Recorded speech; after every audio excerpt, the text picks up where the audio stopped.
The cameras flashed, the crowd froze, and just like that, Hollywood had a new obsession. Right, the perfectly curated, flawless billionaire image. Exactly. But behind the closed doors of that massive mansion, a private chef is making a desperate, unheard plea for help. A plea that allegedly went completely ignored. And it led to an absolute nightmare. Welcome to Starscope Report.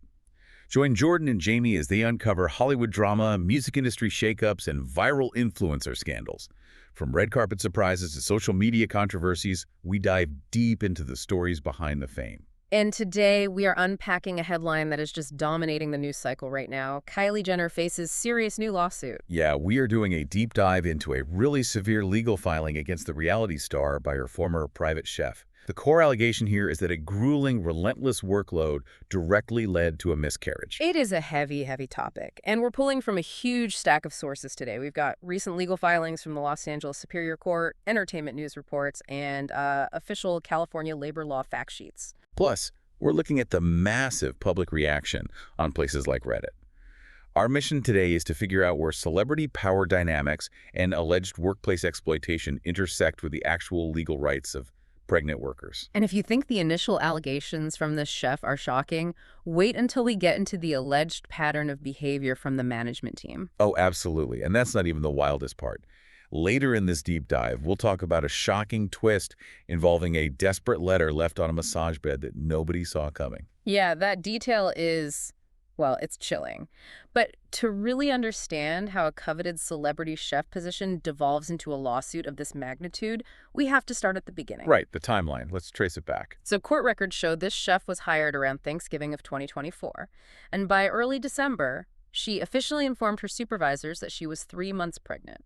And she didn't just casually bring it up, right? No, not at all. The critical detail is that she explicitly stated she had a high-risk pregnancy, and she formally requested reasonable accommodations to protect her health. Which, makes total sense. But if you're listening to this, you might be thinking, well, she's working for a billionaire. Why did they just throw money at the problem? Right, just hire extra help. Exactly. Hire like 5 more prep cooks. It seems so illogical from the outside. If you have limitless resources, why create a friction point over a pregnant employee who just needs a little assistance? It really does seem counterintuitive, but that's until you look at how ultra-wealthy households are actually managed. It rarely operates like a normal business. What do you mean? Well, a normal manager might say, let's approve the budget for an extra set of hands, but these celebrity environments are optimized for rigid control. Absolute compartmentalization. Oh, so they want to keep a really tight inner circle. Exactly. The management teams are mandated to keep a tight, invisible ship. Adding staff or changing routines breaks the illusion that the household runs on magic. Right, the flawless aesthetic. Yeah. So the vulnerability of a worker like a high-risk pregnancy is frequently viewed as a logistical annoyance, not a human condition requiring empathy. That is so dark. Yeah. But it perfectly sets up what happened just a few weeks later. So, New Year's Eve, 2024. The lawsuit claims supervisors forced this chef to lift and transport heavy food items across the street and uphill. And she was totally alone doing this. All by herself. No carts, no extra hands, nothing. Just a high-risk pregnant woman carrying heavy trays uphill. And the physical toll was instantaneous. The document states she experienced intense dizziness, shortness of breath, and she even began choking. Oh my God. Yeah, it escalated so quickly that on-site security personnel actually had to step in. They literally broke protocol just to give her aid and water. Wait, security had to step in. Her own kitchen supervisors didn't help. Apparently not. And things just deteriorate from there. The real breaking point arrives on February 1st, 2025. Right. She is now 5 months pregnant, and she's assigned to cater a birthday party for Jenner's child in Palm Springs. And these events are massive productions. We're talking hundreds of guests, highly curated menus, just relentless pacing. It's basically a small restaurant operation on its own. And the lawsuit says she pleaded for help and expressed deep concern over the sheer volume of work. But according to the filing, her supervisors entirely ignored those pleas. Just ignore them. Completely. The physical strain became so severe that she broke down emotionally in a bathroom during the event. She was experiencing extreme exhaustion and a profound heaviness throughout her entire body. Jeez. And the next morning, which is just incredibly difficult to talk about, the chef wakes up in Palm Springs, hemorrhaging severely. Yeah, it's a true medical emergency. She drives herself to the emergency room, and there, doctors deliver the worst possible news. There was no detectable heartbeat. She lost the baby. It is an unimaginable physical and psychological trauma. Just devastating. And a week later, on February 8th, she suffers severe hemorrhaging again. She actually collapsed in her own bathroom. It's terrifying. But Jamie, how the management team allegedly responded to this medical emergency, that is what really shifts this story from a tragic event into a major labor dispute. Right, because you would expect them to say, take all the time you need, we are so sorry. Exactly. But when she informed her supervisors about the miscarriage and the hospital visit, they didn't offer time off. They didn't offer sympathy. It's so much worse than that. The lawsuit claims they falsely accused her of leaving the kitchen and refrigerator in disarray. Yeah, they focused on a messy fridge. And then a supervisor allegedly reprimanded her with this quote, which is just burned into my brain. Go ahead, read it. Quote, "Stop it. Just stop it. You are upsetting Kylie. You are making her depressed." Unquote. Wow. Stop it. You are upsetting Kylie. It's like a gig economy worker being penalized for getting a flat tire on a delivery, but with infinitely higher, life-altering stakes. That is a really good comparison. That specific phrase is the absolute crux of the power dynamic we were talking about earlier. It prioritizes the emotional comfort of the celebrity employer over the literal life and death trauma of the employee. Right. It reduces the chef to pure utility. If you are not serving the primary directive of keeping the star happy, your personal catastrophe is framed as an offense against the star. It's staggering. And, it's easy to just dismiss this as one horrible manager acting out of line, but that theory falls apart completely when you look at the rest of our sources. Because this chef's tragedy isn't happening in a vacuum. No, not at all. Yeah. This is actually the third employee-related lawsuit Kylie Jenner has faced in just a few months. And if you're loving these Hollywood twists and really want to understand what goes on behind the scenes, make sure you're subscribed. We've got even crazier stories ahead in this deep dive. Definitely hit subscribe, because a very distinct pattern is emerging here, and it moves this away from a singular incident and points toward a systemic failure in how this household is run. Right, the two previous lawsuits, they were both brought by former housekeepers, weren't they? Yes, and notably, all three women, the two housekeepers and the chef, are represented by the exact same attorney, Della Shaker. Okay, let's break those previous lawsuits down because the details are wild. So by April of 2025, you had Angelica Hernandez Vasquez filing suit. Right. She is a Salvadoran woman, a practicing Catholic, who worked in Jenner's Hidden Hills home. And she describes a work environment that sounds more like psychological warfare than housekeeping. The Vasquez filing alleges she had hangers physically thrown at her by head staff members. So wait, thrown at her? Yeah, physically thrown. The staff members are identified in the suit as Patsy and Elsie. And beyond the physical hostility, she claims she was sent to clean the residence of Jenner's boyfriend, actor Timothy Chalamet. Right, and she was never reimbursed for her mileage or transportation costs for driving out there. Exactly. But it gets worse. The allegations cross the line from labor violations into severe civil rights territory. Yeah, she says she was subjected to racist mockery regarding her Salvadoran heritage and her immigration status. And she was belittled for her accent and ridiculed for her Catholic faith. It's just brutal. And just weeks after Vasquez filed, a second housekeeper came forward, Juana Delgado Soto. And Soto had a much longer history there. She did. She had worked for the reality star since 2019, so this wasn't a brief stint. Wow, 5 or 6 years. Right. And she alleges she endured horrific treatment from her direct supervisor, Itzel Cibrian. The claims include Cibrian mocking her accent, calling her stupid, and demanding to know why she couldn't speak proper English. The psychological toll of hearing that day in and day out must be unbearable. It actually drove Soto to do something incredibly desperate. This is the twist you teased earlier. Yeah, so she wrote a letter detailing how terribly she was being mentally abused. And she left it on Jenner's massage bed.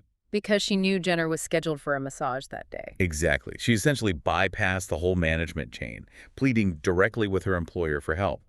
She stated in the lawsuit that she knew Jenner wouldn't allow this behavior if she was just aware of it. Right. Now, if you look at standard corporate HR practices, an employee reporting abuse like that should trigger an immediate investigation. Right. They should step in and protect her. But in this environment, according to the lawsuit, the letter triggered severe, immediate retaliation.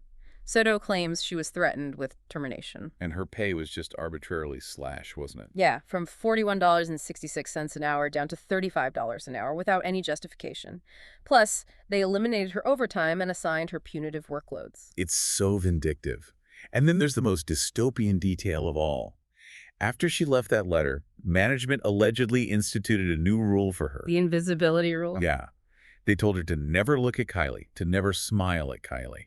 And if she saw her walk into a room, Soto was instructed to disappear. Literally render herself invisible. Like she isn't even human. That demand to disappear is a dark, modern escalation of the old aristocratic rule that domestic staff should be seen and not heard. Only now they aren't even allowed to be seen. It entirely strips the worker of their humanity. It turns them into a ghost that just, cleans the baseboards. And this hasn't gone unnoticed by the public at all? No, the reaction has been massive. I was reading through the Reddit threads on our pop culture chat, and people are furious. What are they saying? Well, they're pointing out the glaring hypocrisy.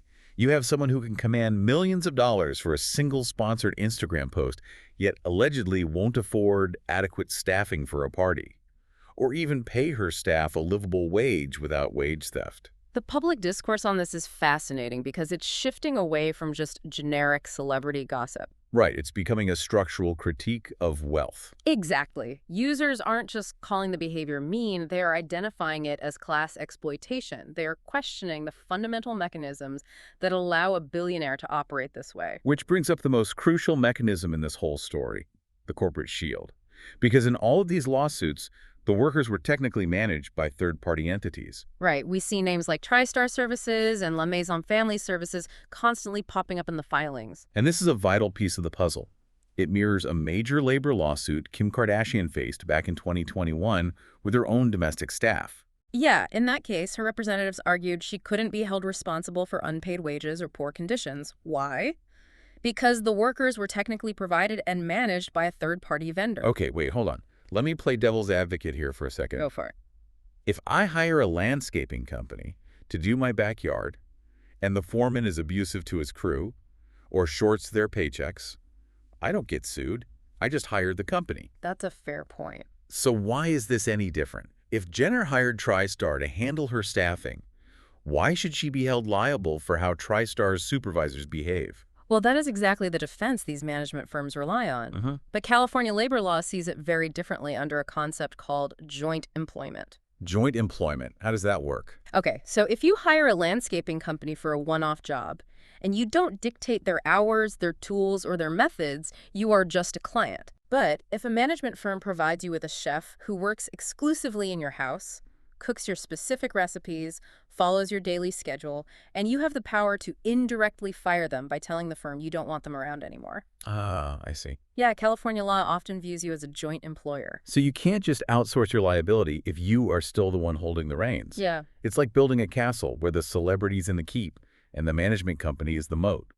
Oh, I like that analogy. Right. And the moat's entire purpose is to drown any liability, whether it's unpaid overtime or HR complaints, before it ever touches the castle walls. But the law is saying, no, you still own the moat. Exactly the right framing.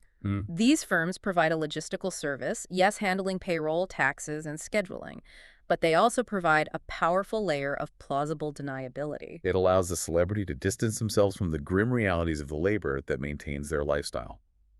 If a lawsuit hits, they can simply say, I don't handle HR, talk to the agency. But let's talk about the actual laws being invoked here, because it's easy for Reddit to call this exploitation. But morally wrong and legally wrong are two different things. So true. If TriStar and Jenner are structuring their payroll like this, how are they allegedly bypassing California's notoriously strict labor laws? To understand the legal exposure, we have to look at the California legal fact sheets provided in our sources, particularly the guidelines on pregnancy accommodations. What did those guidelines say? Under California law, if an employer has 5 or more employees, they are legally obligated to provide reasonable accommodations for pregnancy, childbirth, or related medical conditions the moment the employee requests them. And the law gets very specific about what reasonable means, right? It's not just about giving someone a chair. Right. The statute outlines that reasonable accommodations can include modified work schedules, more frequent breaks, acquiring lifting devices, or assistance with manual labor. Oh, wow. So that directly relates to the chef's claim about being forced to carry heavy food uphill alone. Exactly. Furthermore, the law explicitly states that employers cannot force an employee to take leave prematurely if there's another reasonable accommodation available that keeps them working. So the failure to provide a cart or a second pair of hands isn't just bad management. It's a direct violation of civil rights law in California. Yes. But the chef's lawsuit goes beyond just pregnancy discrimination. She's also claiming wrongful termination, wage theft, and that she was misclassified as an independent contractor. The independent contractor loophole. That is perhaps the most widespread systemic issue in the gig economy today. And it has heavily bled into high-end domestic work. I want to push on this because I see it constantly. It feels like companies just slap a freelancer contractor badge on someone who works for them 5 days a week, 12 hours a day, simply to dodge paying health insurance, overtime, and taxes. Which happens all the time. But maybe the chef wanted to be a contractor for tax write-offs. Where does the state actually draw the line? Well, California does not care what the employer or the employee wants to call the arrangement on paper. Yeah. The state relies on a very strict 3-part checklist called the ABC test to determine if someone is a true independent contractor. To legally classify a worker this way, the hiring entity must prove all 3 prongs. Okay, break that down for us. What are the 3 prongs? Think of it this way. To be a true contractor, you have to be running your own distinct independent business. So prong A asks, is the worker free from the control and direction of the hiring entity? Okay. Prong B asks, does the worker perform work that is outside the usual course of the hiring entity's business? And prong C asks, is the worker customarily engaged in an independently established trade, occupation, or business? Okay, let's apply that. Say a plumber who comes to fix a pipe at a restaurant. They bring their own tools, set their own rate, fix the pipe, and leave. Right, they're clearly a contractor. But a private chef who works 12-hour shifts 5 days a week in one specific person's house. Right. If supervisors are dictating exactly what to cook, what time to serve it, and explicitly telling them to carry food uphill, that fails prong A immediately. Because they are not free from control. Exactly. The law views them as an employee entitled to overtime, meal breaks, and vital protections against pregnancy discrimination. Stay tuned and hit that subscribe button so you don't miss what's coming next, because here's a detail that shows just how aware the management companies are of this legal exposure. Yeah, this part is really telling. After the chef lost her baby and was subsequently let go, she sent a formal written complaint to TriStar. She detailed the discrimination, the lack of accommodation, and the wage theft. And how did TriStar respond? On May 22, 2025, TriStar allegedly responded by sending her a settlement and release agreement. Wow. They essentially tried to hand her a check to sign away her right to ever bring these claims to court. Which is a highly aggressive, though very common, legal tactic used to make problems quietly disappear before they hit the public record. But obviously she didn't sign it. Right. And I know we have to put a disclaimer here because we are dealing with active litigation. Yes, definitely. As an important impartiality note, we must clearly state that these are deeply disturbing allegations, but they remain exactly that, allegations. The Jenner camp and the named management entities have not publicly commented or filed their formal rebuttals yet. Right, the legal process is currently unfolding. Exactly. The facts will ultimately have to be proven and determined in a court of law. We are simply analyzing the claims as they exist in the current public filings. The legal system will definitely have to do its job. But looking at the entirety of what we've discussed today, it paints a profound picture of modern power dynamics. It really does. We started this deep dive looking at the glittering, highly curated world of a billionaire reality star. It is a world that projects absolute perfection and ease. But as we traveled down into the actual mechanics of how that lifestyle is maintained, we encountered the devastating human cost alleged by her chef and her housekeepers. We've unpacked how California laws regarding reasonable accommodations for pregnant workers operate, and how the independent contractor label is allegedly weaponized to strip workers of their rights. Plus how complex corporate structures act as a moat to shield celebrities from accountability. It really emphasizes why you can't just read a headline about a celebrity lawsuit and think it's just tabloid fodder. Yeah. These filings are blueprints showing exactly how the invisible machinery of extreme wealth operates. And often that machinery relies on the assumption that the people at the bottom of the hierarchy don't have the resources to fight back. Yeah. When they do, as we are seeing with these 3 women represented by the same attorney, it exposes the cracks in the entire system. It leaves me with a final thought for you to mull over. We talked about Juana Delgado Soto, the housekeeper who begged for help and was allegedly punished by being told she must disappear whenever her employer walked into the room. Yeah. If the very people who scrub the mansions, cook the meals, and silently maintain the illusion of a frictionless life are literally told to vanish, how much of the flawless, aspirational celebrity lifestyle we idolize online is actually built entirely on the unseen, unacknowledged suffering of the working class. When the cost of someone else's perfect life is your own invisibility, that is a question we all need to be asking. You've been listening to Starscope Report, where Jordan and Jamie uncover the stories shaping Hollywood, music, and pop culture. Thanks for tuning in, and don't forget to subscribe for more stories that keep the stars shining. We'll catch you next time.